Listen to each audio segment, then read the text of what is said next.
Before the beginning, before I ever took my first breath, a storm had already torn through the women who came before me. My mother was born in the early 1950s in Atlanta, a small-framed woman with sharp edges and a fire that could burn through silence. Big, black eyes that saw everything, a loud mouth that refused to whisper, and a tongue that cursed like she was daring God himself to flinch. She was the only child of her parents for a time, though family in those days was a tangled thing. Blood mixed with heartbreak, and promises rarely lasted longer than a summer rain. Her mother, my grandmother, came from the kind of beauty that made men foolish and women whisper.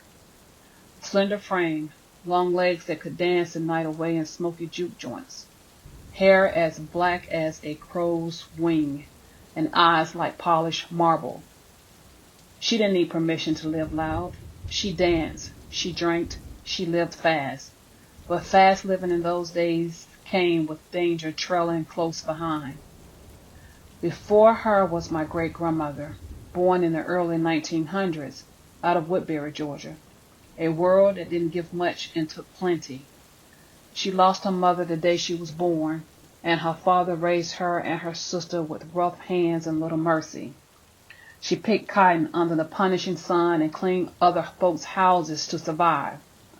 She didn't have education, but she had grit. Small, slender, and still strong, she didn't take mess from anybody. She had 3 children, 2 girls and a boy, and each of them carried a piece of her fight. The youngest, my grandmother, the one I never met, the one whose story still haunts the corners of our bloodline. She was murdered before I was ever born.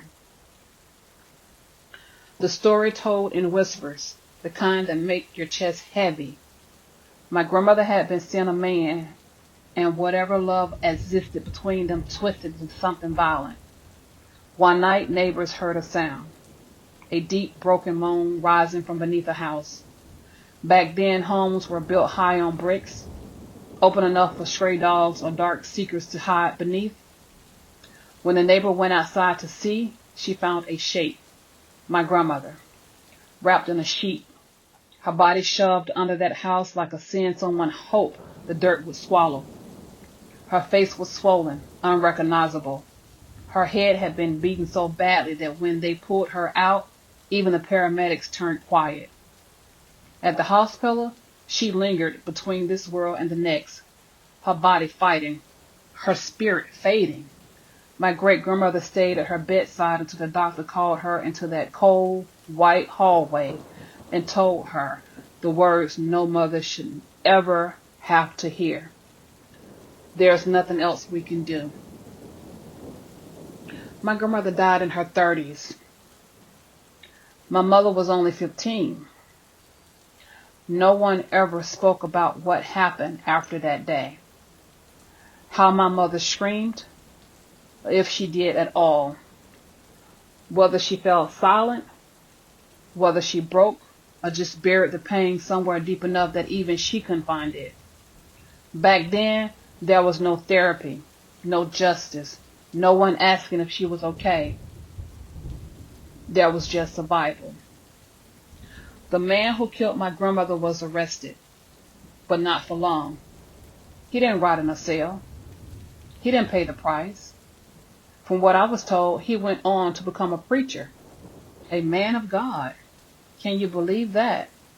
A murderer preaching redemption. And I wonder, did he ever see her in his dreams? Did her spirit haunt him when he tried to close his eyes at night? Did her voice echo through his sermons as he stood behind that pulpit? My mother was left behind in the wreckage. Father gone, mother gone, childhood gone. My great-grandmother, already worn by life, stepped in to raise her. She had already buried too many things, and now she was raising the daughter of her murdered child while her own heart still bled. By 16, my mother was pregnant with me. No high school diploma, no safety net, just the echo of trauma that passed down like a cursed heirloom, wrapped in silence, survival, and shame.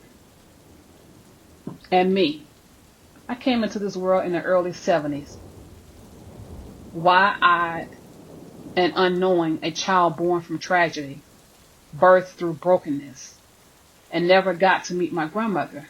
The only pieces of her that exist in my world are two black and white photos. One of her, fierce and beautiful, and the one of the man who stole her breath.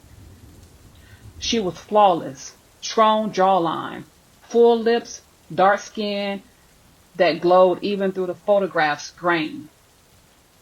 You could tell she walked with confidence, the kind of woman who turned heads and demanded space without saying a word. And him, he looked like a shadow that refused the light, the kind of man who smiled through evil, the kind that left ruin where love should have been. He took her life 2 years before I ever made my debate into this world.